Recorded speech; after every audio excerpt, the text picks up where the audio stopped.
Fair Play by Premchand, retold.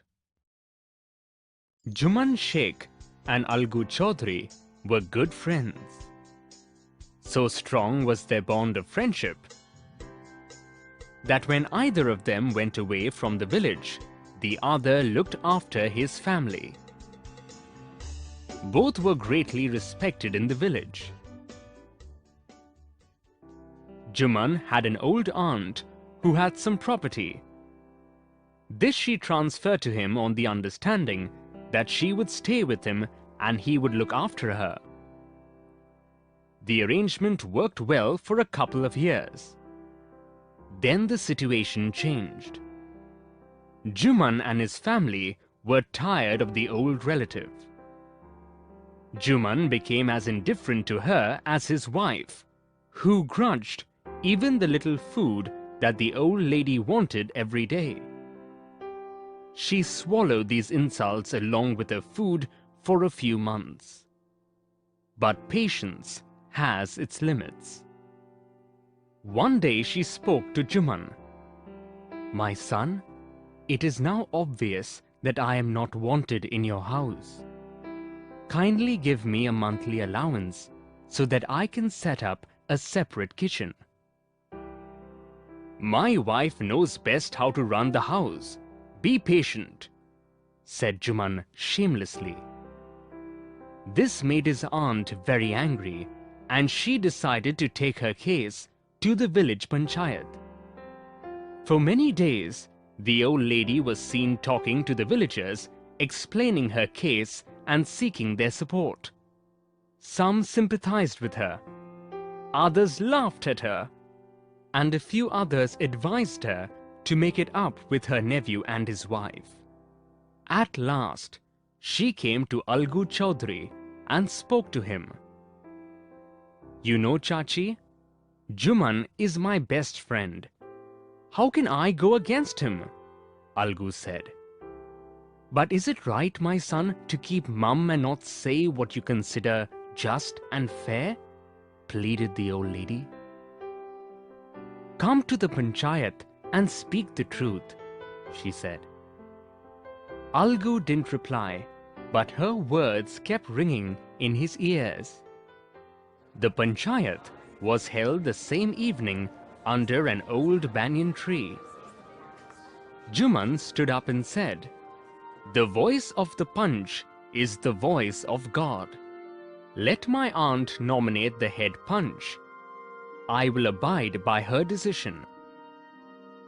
The Panch knows neither friend nor enemy. "What do you say to Algu Chaudhry?" the old lady announced. "Fine," replied Juman, hiding his joy over this unexpected piece of luck. "Chachi, you are aware of my friendship with Juman," said Algu. "I know that," replied the aunt. "But I also know that you will not kill your conscience for the sake of friendship. God lives in the heart of the Panch, and his voice is the voice of God." And the old lady explained her case. "Juman," said Algu, "you and I are old friends. Your aunt is as dear to me as you. Now I am a Panch. You and your aunt are equal before me. What have you to say in your defense?" "3 years ago," began Juman, "my aunt transferred her property to me. I promised to support her as long as she lived. I have done all I could. There have been a couple of quarrels between my wife and her, but I can't stop it. Now my aunt is claiming a monthly allowance from me. This is not possible. That's all I have to say." Juman was cross-examined by Algu and others. Then Algu announced, "We have gone into the matter carefully. In our opinion, Juman must pay his aunt a monthly allowance, or else the property goes back to her." Now, the two friends were seldom seen together. The bond of friendship between them was broken. In fact, Juman was Algu's enemy and wanted his revenge. Days passed, and as ill luck would have it, Algu Chaudhary found himself in a tight spot. One of his fine pair of bullocks died, and he sold the other to Samju Sahu, a cart driver of the village. The understanding was that Sahu would pay the price of the bullock in a month's time. It so happened that the bullock died within a month. Several months after the bullock's death, Algu reminded Sahu of the money he hadn't yet paid. Sahu got very annoyed. "I can't pay you a penny for the wretched beast you sold me. He brought us nothing but ruin. I have a bullock. Use it for a month and then return it to me. No money for the dead bullock," he said angrily. Algu decided to refer the case to the Panchayat. For a second time in a few months, preparations for holding the Panchayat were made, and both the parties started meeting people seeking their support. The Panchayat was held under the old banyan tree. Algu stood up and said, "The voice of the Panch is the voice of God. Let Sahu nominate the head Panch. I will abide by his decision." Sahu saw his chance and proposed the name of Juman. Algu's heart sank and he turned pale. But what could he do? The moment Juman became head Panch, he realized his responsibility as judge and the dignity of his office. Could he, seated in that high place, have his revenge now? He thought and thought. No, he must not allow his personal feelings to come in the way of speaking the truth and doing justice.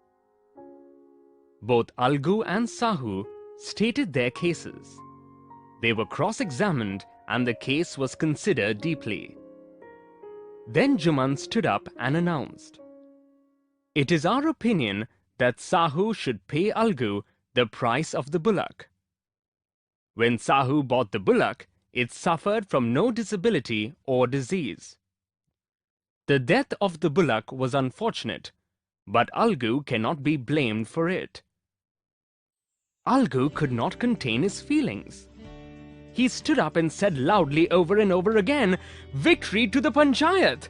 This is justice! God lives in the voice of the Panch." Soon after, Juman came to Algu, embraced him and said, "Since the last Panchayat, I had become your enemy. Today I realized what it meant to be a Panch. A Panch has no friend nor enemy. He knows only justice. Let no one deviate from the path of justice and truth for friendship or enmity."